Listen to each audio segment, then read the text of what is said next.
Pourquoi soutenir votre initiative? D'abord parce que je la connais depuis un paquet de temps. On a quand même lancé la plateforme de lutte contre l'échec scolaire ensemble, hein, il y a 20 ans maintenant, hein, ça va faire 20 ans le 3 septembre.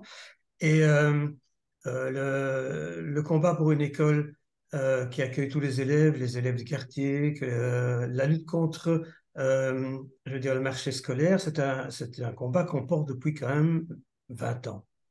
Et donc, actuellement, la Ligue des droits de l'enfant porte un deuxième combat qui est le combat pour une école inclusive.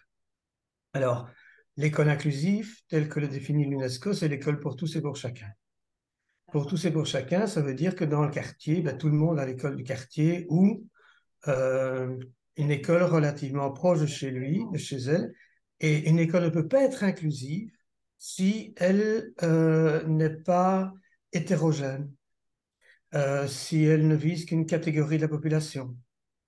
Hein, on a vu les écoles à pédagogie active qui se trouvaient dans des milieux populaires, qui subitement n'avaient plus d'élèves de milieux populaires ou très peu, parce que les habitants des milieux plus favorisés mettaient leurs enfants dans les écoles, dans ces Mhm. quartiers.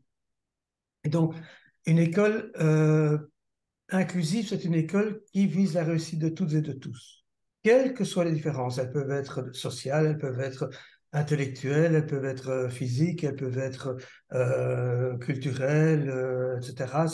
C'est vraiment tous les enfants qui se mettent ensemble. Et on ne sait pas faire réussir tout le monde si on ne met pas tout le monde ensemble. Si on fait de la sélection, vraiment, notre école sélectionne. Et le fait de faire de la sélection, c'est vraiment amplifier les inégalités sociales qui existent déjà. Parce que qui va être dehors? Ben, les enfants de milieu populaire, forcément, les enfants avec handicap, avec déficience intellectuelle ou avec une difficulté spécifique d'apprentissage. Et Mhm. donc, il n'y a que dans une école vraiment inclusive. Et l'école, si on veut qu'elle soit vraiment inclusive, elle doit accueillir tout le monde. Et en cela, votre projet est, je veux dire, nickel. Vraiment, il rentre pleinement dans l'idée de l'école inclusive et permet à tous les enfants, tous les élèves, tous les étudiants de vivre ensemble avec leur père dans l'école du quartier et, comme je dis, dans l'école du quartier, mais surtout d'apprendre à vivre ensemble pour créer une société inclusive.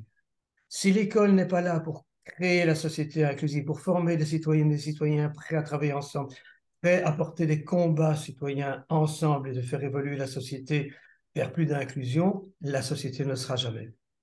Et on le voit notamment dans certains domaines, hein, puisqu'on défend nous aussi une école LGBT friendly.